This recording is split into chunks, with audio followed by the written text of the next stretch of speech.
Welcome to the Diva and the Diva, where golf tradition meets, well, whatever Susan decides golf should be today. Jay's the lifelong golfer who's coached it, covered it, and lived it. Susan's the brand new golfer with a fresh take, fierce confidence, and absolutely no idea where her tee shot just went. Together, they're proving golf is more fun and way funnier when a divot teams up with a diva. Now, on to the tee. Hi, friends, and welcome to the podcast. I'm Jay. To my left is my wife, Susan. Hello. And we are the Divot. And the Diva. And we're absolutely grateful that you joined us today. We hope you had a chance to watch our first podcast, to watch it or listen to it on YouTube, Spotify, Apple Music, Amazon Music to catch up. So this is episode number 2. What's on the tee for today's episode? We're going to talk about our very first out-of-the-country golf experience. Now, it wasn't just golf, right? We went to Antigua. It was a whole experience. Oh, it was a great experience. Can't wait to share all that with you. I'm pretty sure we have permission from the people we experienced it with. But if not, I guess they'll figure that out. If not, we'll say our apologies later. Yeah. Sorry about that, Troy and Pam, but we'll get into that later. We're also going to talk about the PGA Tour. The PGA Tour welcomes back a very familiar face that's been away for about 4 years now. And we're going to play our game version of Birdie or Bogey. We always like playing that game. So are you ready to light this candle? Go for it. All right, let's go for it. So before we get into our Antigua trip, I want to talk about a part of our mission here on the Diva and the Diva is to highlight the growth of golf and especially couples golf. One of the highlights of our golf relationship is really managing the new relationships through our journey. We've got a bunch of them since you joined this great game of golf 2.5 years ago. All right, we play with other couples. You play with your gal pals, and I play with my buddies. And I think we mentioned before, but that Jay has played with some of these guys for quite a while, but he never knew their spouses until we started playing 9 and Dine. And so now we are both meeting the other half of the parties that we play with. And then, too, I come home telling stories about the women, and then we pair them up with the last names of the men that he's played with. So it rounds out the whole picture. Her stories are always better than mine. Well, of course they are. In fact, last night is a perfect example, right? Because, one of the benefits of our journey is building these new relationships. So one example. So yesterday, there was a wine event. And I actually want to share our text thread because His response was pretty funny. I got excited, but I got confused. So Susan, yesterday afternoon, sent me a screenshot of an invitation that she got. What I didn't know at the time was a girl's wine out. Right. I'm going to call it a wine out. Well, it's a wine time. Wine it's time. Wine time. Right. And I've been invited to, wine tasting parties. I'm not a wine guy. No. I detest wine. It all tastes like vinegar to me. But anyway, there's a lot of you sophisticated folks out there, especially the one sitting to my left. And so Susan sent me this pic, and the text read, "I just saw this on Facebook. Do we have anything going on tonight?" So my brain is like, oh, okay, so she's got something planned for us to do tonight. So that's where my brain went. I didn't really read the next very short sentence, which said, "I would like to go." But then I read, "I'm checking with the person who organized this wine party to see if there's room." So because it was an invitation that came out a while ago, but I don't have my notifications turned on for Facebook, and so I just check it periodically, and somehow it stumbled across it yesterday, and it was for the event last night. So I texted my friend, "Hey, just saw this. Good for me coming." She's like, "Of course, more the merrier." So I'm still thinking, hey, this is an event that her and I are going to go to together. Hey, I can fit into any kind of a social interaction. So then I texted back, well, I hope they have more than just wine, right? Because in my brain, I'm going, right? Gosh. And so now, okay, I now, see where this and went. this is the first time her and I have had this conversation. Lord. And so your response is food too, LOL. She's thinking we're going to eat along. and drink, but I didn't know. Right. So anyway, we both kind of, we're home at the same time, kind of late in the afternoon. And in our conversation, I finally figure out that this is just a ladies. You're not coming. This is a ladies only. Which here's the thing about here's the thing about Susan and I is we love our time together. Absolutely, she's my best friend. I just enjoy everything we do together.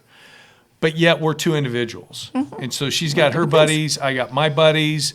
If my best friend Tim called right after this podcast and said, "Hey, let's meet at WBC for beer and nachos," and if her and I aren't doing anything, and that's the thing about our arrangement is if we're going to do something with our friends, not couples, let's make sure we don't have anything going on first. Which was the question of my text, not what he was thinking. Yeah. But Still, anyway, passing in the night. So anyway, so we have that kind of. I want to be careful about how I use the word open. No, don't use that word. Oh my gosh. Open relationship. No. Open. Just keep moving. We don't have an open marriage. No. But we have an openness of our relationship that if one of your gal pals or one of my buddies called and said, "Hey, maybe for drinks, blah blah blah." Right. If we don't have anything going on. I don't have to be with her 24/7. She doesn't have to be with me 24/7. I don't want to be with her 24/7. She certainly doesn't want to be with me 24/7, right? So it's just the kind of relationship we have. So last night was absolutely okay. I think my only response was, what am I going to have for dinner? Yeah. There was food in the fridge, though. There was food food not in the fridge. Starve, clearly. No, I didn't starve. This doesn't happen by accident. Yeah. Careful planning, right? So we live on our golf course, Reflection Ridge Golf Club in Wichita, Kansas. They have a really good grill. I was thinking, maybe a Cobb salad or turkey sandwich or something. But then Susan had made some soup the night before. And so anyway, I knew that I had food in the refrigerator. So anyway, she leaves the house at 6 o'clock. Yeah. Probably a little before 6 o'clock to get to the event. Yeah.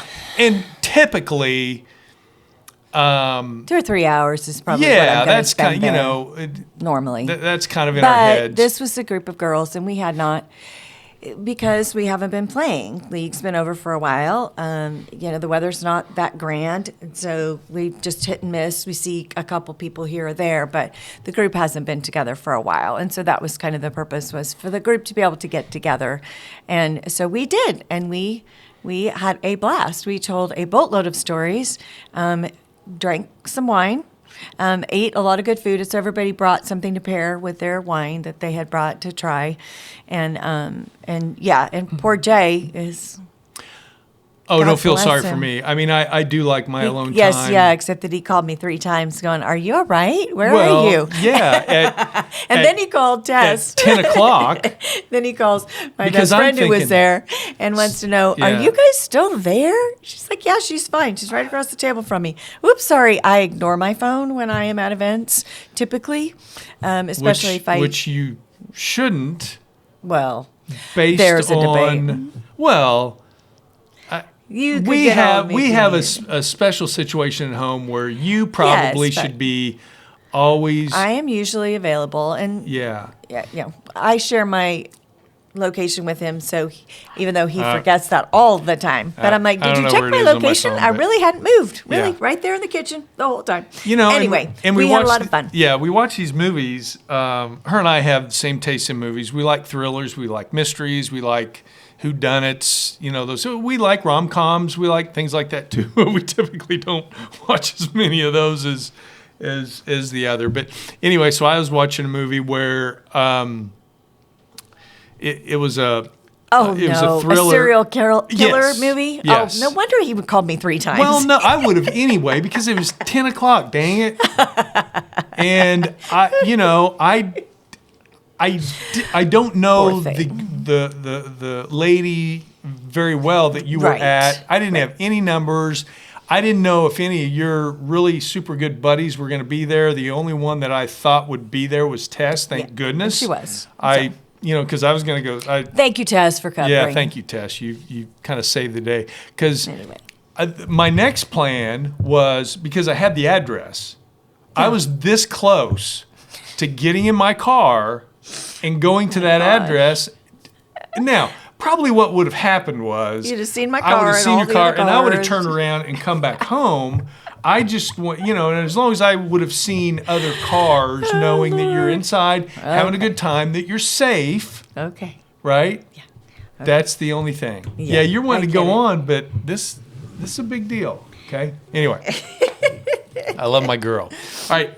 So Funny. let's get back to our Antigua trip. Yeah, way more Right. entertaining. Yeah. So we've traveled, a lot in the Midwest playing together. So we've played couples golf, in Kansas and Oklahoma and Missouri. And so we ventured out to the little island of Antigua. We traveled with our good friends, Troy and Pam, about 2 or 3 weeks ago. And we played golf. It was our first international golf together. I've played internationally a few times. And let me tell you, it's golf in a small Caribbean island. The whole experience. I wish you could see the pictures. We can't upload all the video because somehow when I videoed, I put it on slow mode. And so it's literally sloth mode and there's no volume. So sorry about that. There are a couple and we hope to tack one in here so you can see it. Yeah, But oh my gosh, hilarious. These people are hilarious. Hilarious. So Antigua, just so that we had a great time there for the 8 or 9 days we were there. We got caught in the Donald Trump capturing the Venezuelan president, and they Right. shut down the airspace for about 30 hours or so. Yeah, I'm not sure. We got caught in that. So we were in Antigua for an extra day or two, which didn't suck, except it was expensive for those for that time little bit. extra. A So little bit. anyway, very small island. It's about 104 square miles, I think. They really depend on tourism to stir up their economy. Tourism makes up about 60% of their gross domestic product. They have 18 resorts on this little island and about 30 hotels. So if you really think about it per capita, lot. That's a lot. So it And- just goes to show how much they depend on tourism. Right. And cruise ships also port there and bring in people to shop and see sights and that sort of thing. True. So Golf. back to Golf. golf. So Cedar Valley probably doesn't rank in my top 100 courses that I've played. not. But But it was rest fun. assured, I had one of the best times ever playing. Died laughing. Because- I about died laughing. Yeah, so it was Susan and I and our friend Troy. Troy's wife Pam does not play golf yet. We're working on her, right? We're working on her. Go, Pam, go. Yeah. So anyway, it was worth the price of admission. What was your general take about our golf day? It was everything about it was hilarious, and it was pretty, but it's not really. They don't water and they don't get a lot of precipitation, and so the grounds are rough and there's a lot of bounce, a lot of roll, a lot of unpredictability there. One of the forward tees was not bigger than this table. I mean, it was super small, smallest tee box I've ever seen, and getting the the tee in the ground. I mean, at one point, Troy was like, "You need a hammer there, Susan?" I'm like, "Shut up, I'm getting it. Just leave me alone. Leave me alone." But the funniest part was just we went for fun and we had a lot of fun. I mean, like we played and we didn't get too worked up. One particular hole, I couldn't even see the pin, but I could see trees and trees. And so I take a shot and it goes left in the trees. So I take a second shot and it goes right in the trees. And guess what I did? Okay, I'm done with this hole. You guys have fun with that. You guys have fun. So I spotted for them and they played out the rest of that hole and I just kept moving. Next hole.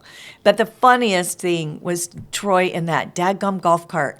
I mean, these things are archaic and they are gas powered, so they're loud and obnoxious. Again, if we can post the video, if you can see it, you will hear part of that golf cart. But Pam didn't think it was quite as funny as we did, or at least I did, but I thought it was hilarious. He tried. He about lost his cookies twice. Twice. He tried to take a hump to get onto the fairway, and I misjudged that. Yeah, you know how he misjudged it? He misjudged it so badly that he was literally on two wheels for a couple, 3-4 seconds. I was like, is he going to? Oh, God, thank God. Did not tip that over. I think the 8 Coors Lights he had up to that point may have led up to that. Bad plan. Anyway, the second was that one hole was such a steep, like we could see make for 100 yards, but then beyond that, it was just a steep decline. Like we couldn't see what was on the other side of it. And so we take our shots and he didn't come over to the cart path to go on, to go through. He just goes straight over. And it has no regulator, so there's no speed control. I mean, it's start or stop, but that's it. And he was going a little too fast, and he tries to put on the brake, and he ends up didn't he do like 360? Mm-hmm. He like slides into a 360, and he comes out, and his head's hanging out, and he's dying laughing. He goes, "Wow, that was super fun." Like, I've never seen anybody do that before. Yeah. I about peed my pants. I have to say, I died laughing. It was so funny. I about pooped little green apples myself because so I've been online seeing and watching catastrophic endings. Yeah, catastrophic endings to Yeah, golf it could be bad. carts and hills. Right, and that could be bad, but it wasn't. Like so it was really funny. Yeah, I made sure he was fine before I laughed. If that makes anybody feel better. What did you think about our Den Mother hall monitor? Oh, for the love! When we get there, that's what you're talking about. When we get there early because if you're on time, you're late. Yeah. If you're early, you're on time, right? And so we get there, because we have to get rental clubs and clubs and carts and figure out the course, that kind of thing. And then Troy needed balls because he didn't bring any. We brought ours. So she is propped up in the doorway, leaning on the handrail, and we say hello and then tell her what we're there for, and she's like, "Yeah, I'm not ready for the 1:30s."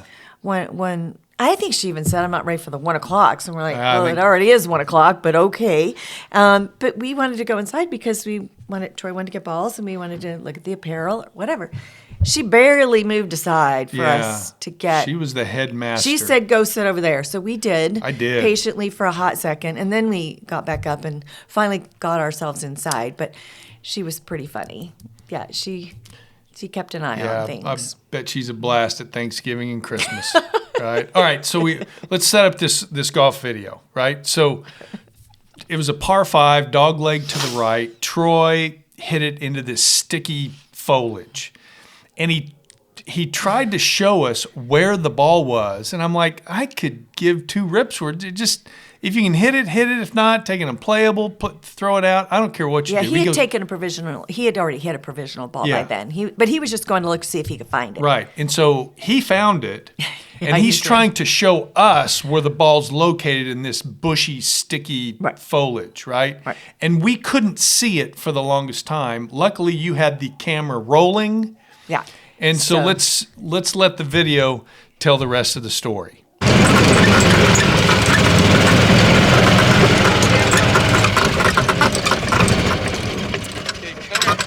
right from my eye. Now listen. Okay, what do we got? Right here. Come right up here. No. And tell me you do not see the yellow ball. No, come stand where I am and move. point it down there. Yellow Do you see a yellow ball? Okay, wait. No, I gotta stand where you're standing. Okay. Oh my God, you guys. You see a yellow ball. No. Why do you guys look on the ground automatically? You think that it's going to be... Oh my shit. God. Wait, can I even see it? Oh, there it is. See it, people? God. See it? I mean, right? listen. They're like a baby perched in a nest. That's hilarious. Hilarious. That's a good one. Okay, so you've seen the video, and I think I zoomed in tightly enough that you could see the end result of Troy's first drive.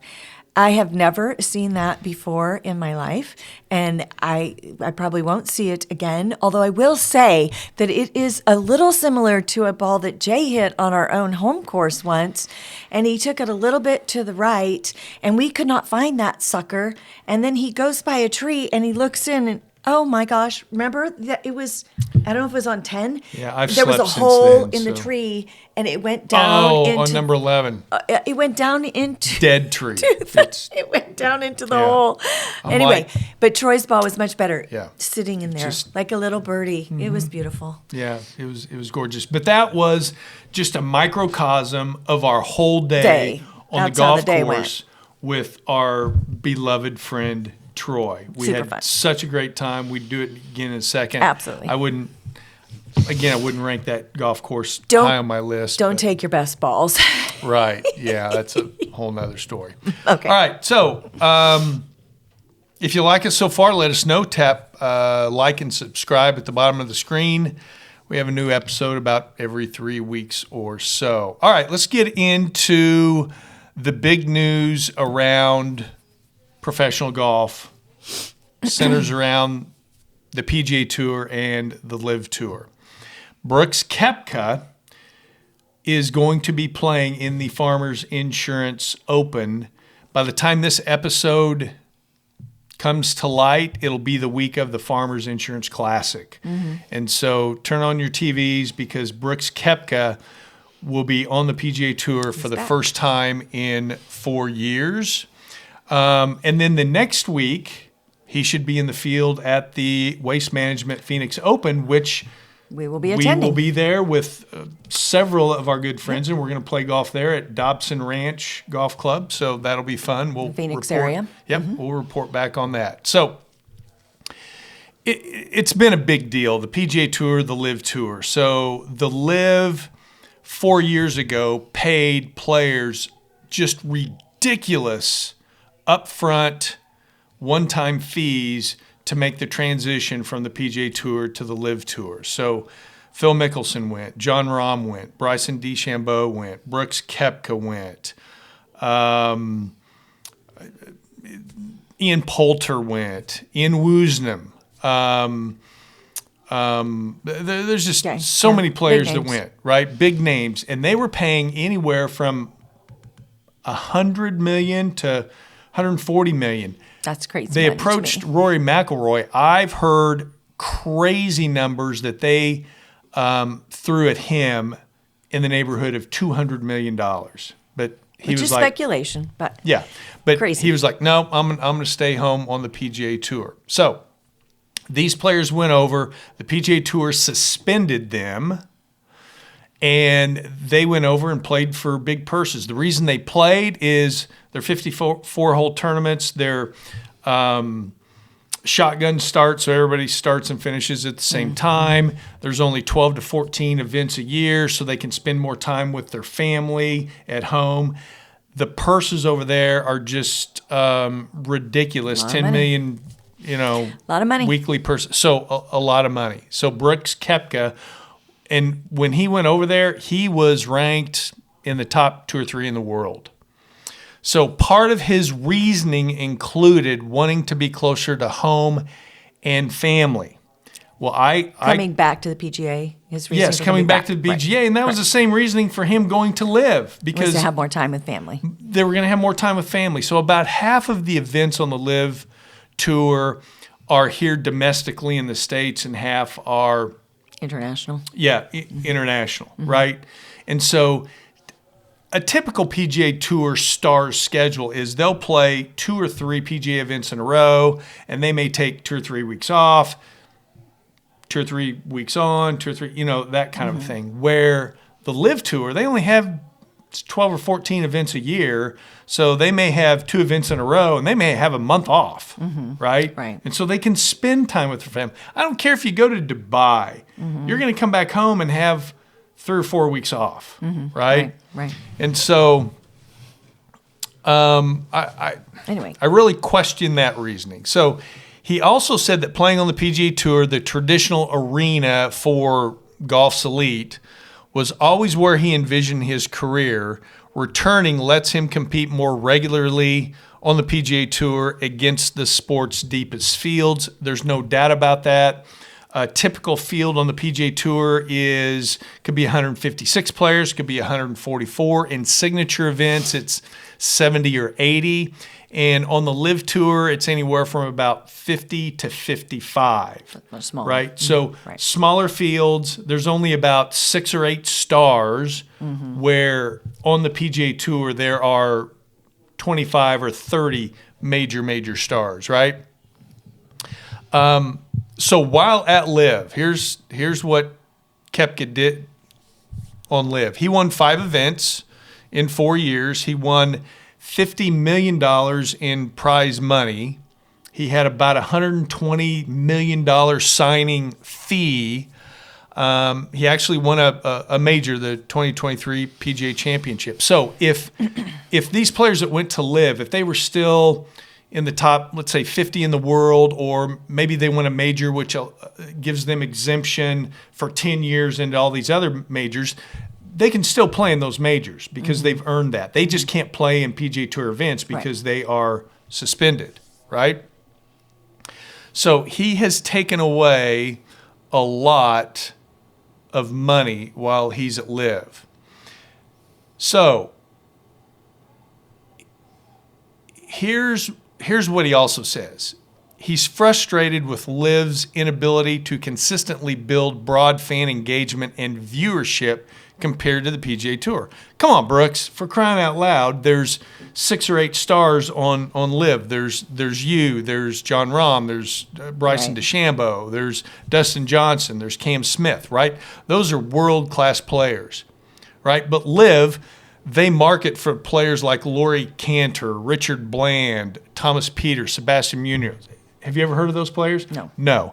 Neither is just about anybody else, right? So there's really a talent drop-off with Live after about 6 or 8 players.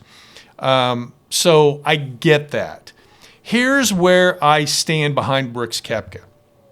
He believes in the direction that the PGA Tour is going now under its new leadership, new CEO Brian Rolap, who the PGA Tour got from the NFL. Jay Monahan, who's been the commissioner of the PGA Tour for, 15 years or so, he's phasing out. I'm glad, because Jay Monahan ran a very non-diplomatic ship. It sounds like Brian Rolap is going to be more open and more inclusive of what the players have to say. So far, hearing my case for and against Brooks Koepka, what are your thoughts? His contract ran out. He's looking for an alternative. I mean, he's a great player. He can do what he wants. There's a whole lot of money being made. I mean, I don't really have a whole lot to say about that. I don't watch Live events typically. I don't know that there's any particular reason for that. I just am used to the PGA events and the way they are the programming that comes with them, and the names that I see there. So other than that, I mean, if he wants to make that kind of money and if he can make this change, I don't have an opinion really. So Koepka's route back to the PGA Tour in 26 was only made possible because the PGA Tour created a special pathway called the Returning Member Program.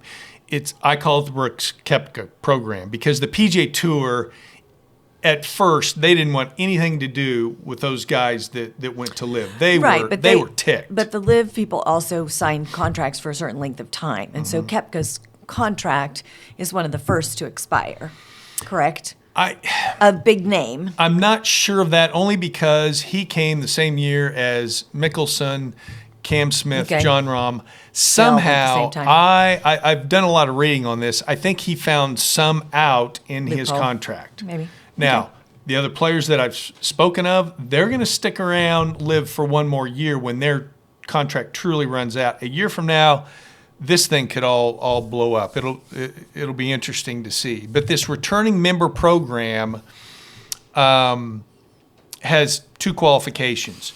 You must have been away from the PGA Tour for at least 2 years. Well, all these players that we've spoke about so far have been away for 4 years, so they qualify there. But you also have to have won one of the 4 majors or a Players' Championship since 2022. Now, Brooks Koepka has.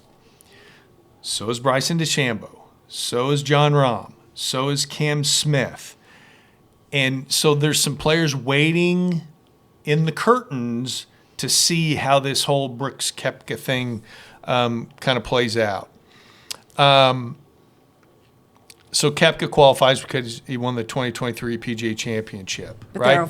there are also financial So here, stipulations. thank you for reminding me of that. So here's the financial and membership conditions.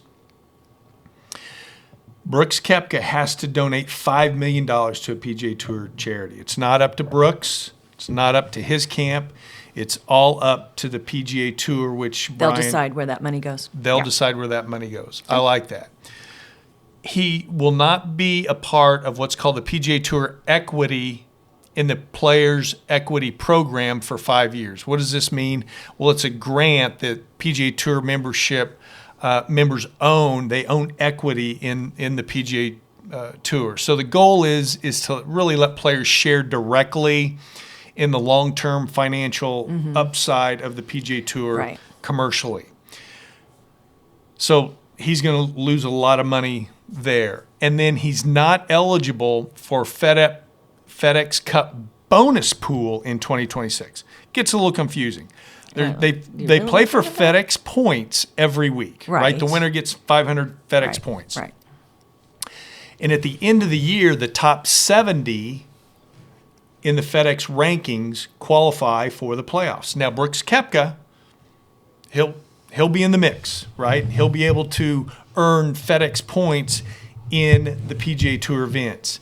Now, once you get to that point, you're all automatically in the FedEx Cup bonus program. So if you finish 70th, you're still going to get a payout. You're going to get some kind of bonus money.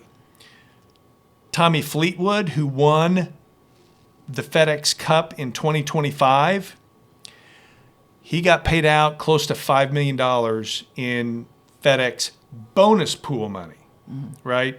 So Brooks Koepka will not be eligible in 2026 for any of that bonus pool money. So estimates talk about he's going to lose. It's going to cost him somewhere between 50 and 85 million in potential earnings to join the PGA Tour again. So here's my question to you, and we'll move on. If you are Joel Damon, which we both like Joel Damon, if you're a typical PGA Tour player and you saw those guys leave for just a cash cow day in 2022, getting this ridiculous money and playing for ridiculous money, and now all of a sudden they're like, nah, I want to come back home. If you're a typical PGA Tour player, are you going to welcome Brooks back? Or you may welcome him back and in the back of your mind have a little bit of resentment? I don't know. What are your thoughts? Well, I'm not a typical PGA player, so it's hard for me to respond to that. But, ultimately in the end, it is a sport. And so you've got to play well to get your rankings. And if you play well, you get paid well. PGA was never going to pay out the same as Live, just because of the way it was set up.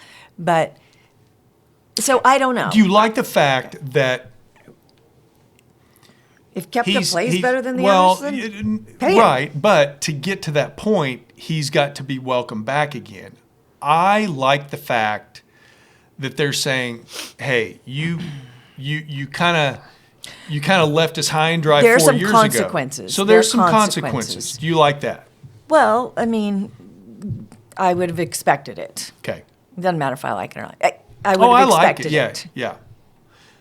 That's a birdie to me. That could be a birdie bogey. That's a birdie to me. Goodness. Okay. Speaking of birdie and bogey, let's Okay. play our birdie or bogey game. Okay? So I'm going to describe a scenario. If you agree with the outcome, it's a birdie. If you don't, it's a bogey. Okay. All right? So scenario number 1. Some PGA Tour players like Justin Thomas, Rory McIlroy, and Jason Day have been spotted in 2025 wearing hoodies.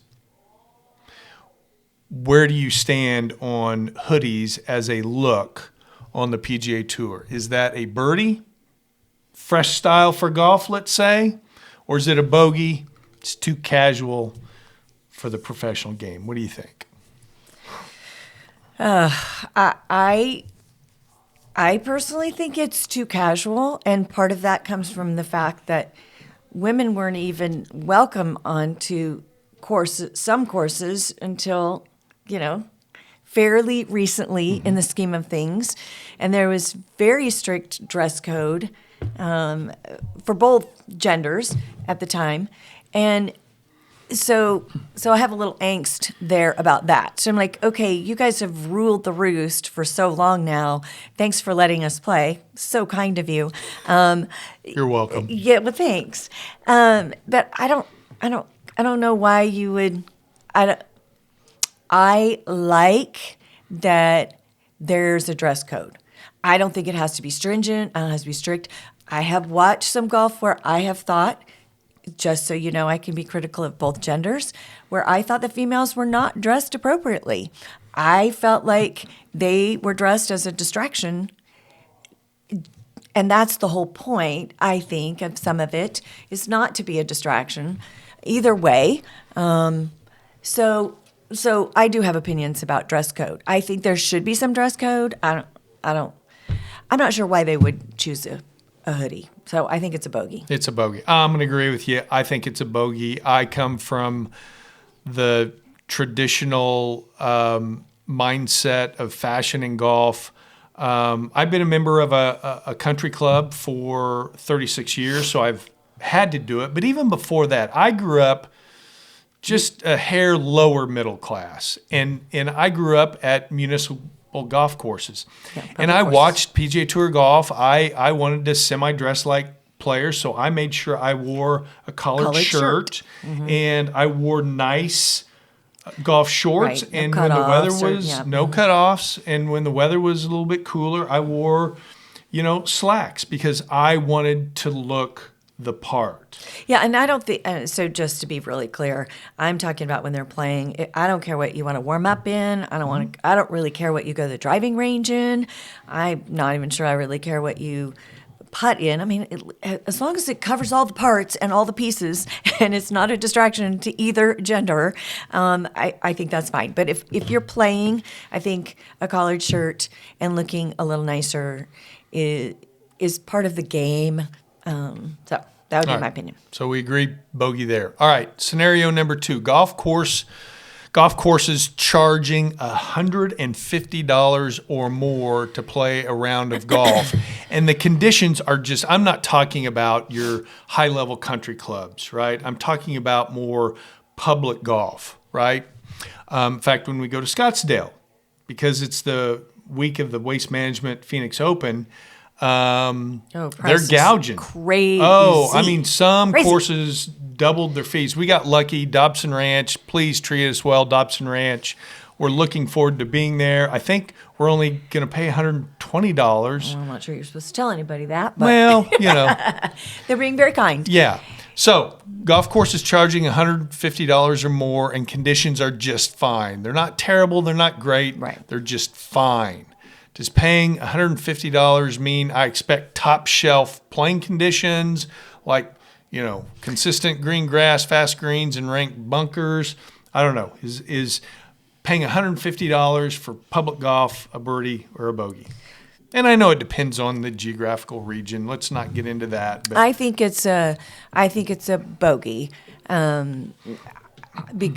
because I don't think I'm gonna get for that price the tee boxes, the greens, the fairways, the cart paths that I think we deserve for that. Yeah, I don't know.